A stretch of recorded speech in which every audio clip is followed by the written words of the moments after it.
নবীজি বেলালরে স্বপ্ন দেখাইতেছে, বেলাল রে কেমন জুলুম তুমি আমার সঙ্গে শুরু করছো গো বেলাল, কতদিন হলো তুমি আমার জিয়ারতে আসো না বেলাল,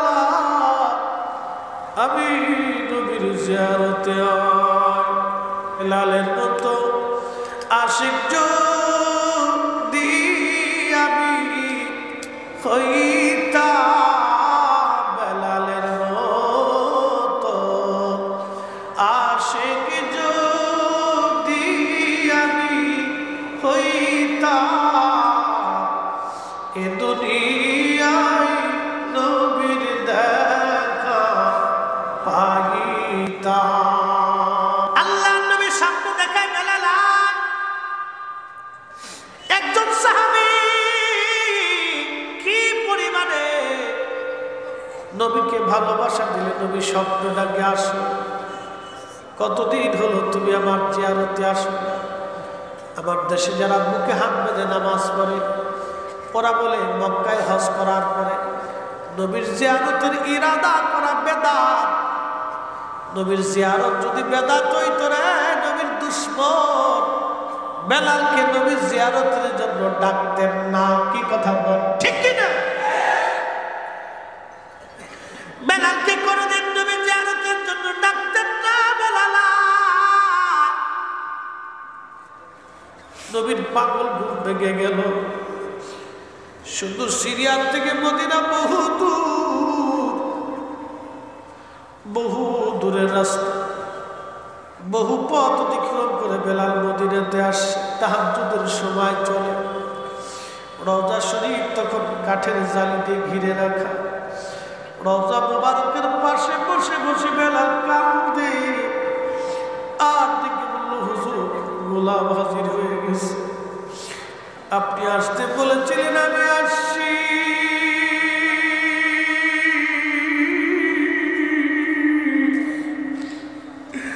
নবীজি গোলাম আপনার কদমে হাজির হয়ে গেছে।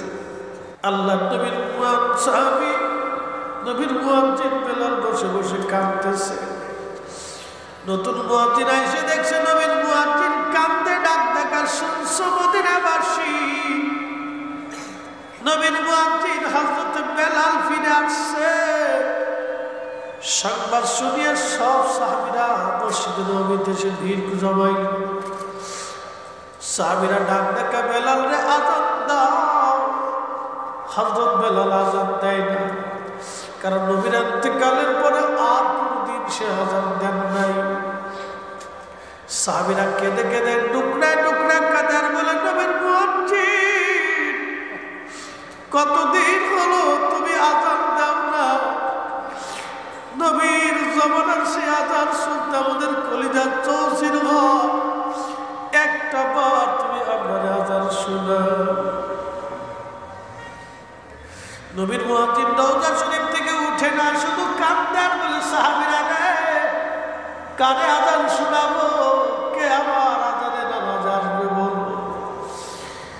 সাহাবীরা ইমাম হাসান হুসাইনকে ডেকে নিয়ে আসছে। ইমাম হাসান হুসাইন দেখতে নবীজির মতো দেখা যেত, আওলাদে রাসূল চেহারা নবীজির মতো পেয়েছিলেন দুই ভাই। ইমাম হাসান আর হুসাইন যখন আসছে, নবীজির আশিক বেলাল রওজা শরীফ থেকে উঠে ইমাম হাসানের বুকের মধ্যে মাথাটাকে কাঁদে, ইমাম হুসাইনের বুকের মধ্যে মাথাটাকে কাঁদে। ইমাম হাসান ডাকতে বলল, নানা মুয়াজ্জিন, যে লাহাক দিয়ে তুমি নানারে আযান শুনাইতা, আজকে মিনারে যাইয়া আপনার সেই আযান শুনাইয়া যাও। হযরত বেলাল দৌড়ে গেছে। ইমাম হাসান আর হুসাইন আযান শুনতে চান। আমার রাসূলের দৌহিত্র, আমার নবীর নাতি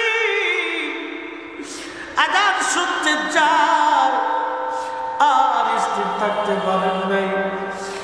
দৌড়ে এসে মহিলার সাদ, বনু নাজ্জার গোত্রের মহিলার সাদের উপরে দাঁড়িয়ে বেলাল আজান দিতে ওই ছাদের উপরে দাঁড়ায় গেলেন। দাঁড়ায় যখন ডাক দিছে আল্লাহু আকবার,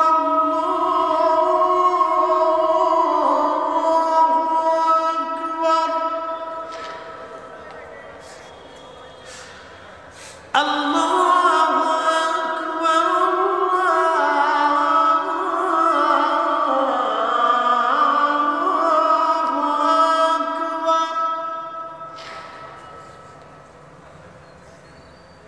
أشهد أن لا إله إلا الله،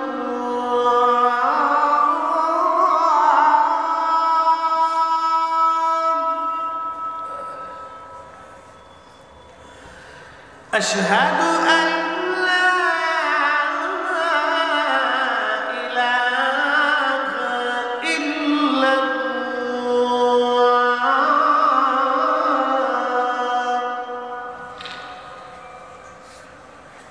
আজানের সুমধুর সুর সারা মদিনার রন্দে রন্দে ছড়ায় গেল। সারা মদিনার রন্দে যখন ছড়ায় গেছে, মদিনার ঘর থেকে সমস্ত সাহাবী, বৃদ্ধ বনিতা, ছোট শিশু আর মহিলারা ঘর থেকে বের হয়ে দৌড় মারছে। নবী বুঝি ফিরে আসছে, নবী বুঝি ফিরে আসছে, নবী বুঝি আসছে। হাই হাই হাই, নবী বুঝি ফিরে আসছে রে, নবী কি ফিরে আসছে রে। সব মদিনার সাহাবীরা গুন গুন গুন করে কাঁদতে লাগলো, নবী কি আসছে নি, নবী আসছে নি। সারা মদিনায় কান্না রোল পড়ে গেছে, নবী আসছে কি। বেলাল যখন আযান দিছে আশহাদু আন্না মুহাম্মাদান রাসূলুল্লাহ,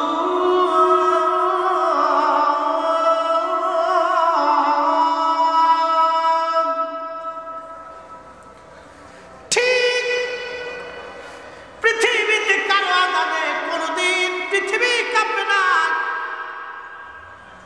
কারো আযানে কোনদিন পৃথিবী আর কাঁপবে না। একজনের আযানে পৃথিবী কেঁপেছিল, তিনি অন্য কেউ না, তিনি বেলাল। বেলাল যখন আশহাদু আন্না মুহাম্মাদুর রাসূলুল্লাহ বলে ডাক দিয়েছি, পৃথিবীর মাটিগুলি থরথর থরথর করে কেঁপে উঠছে। একসাথে জোরে বলবেন কি আল্লাহু আকবার,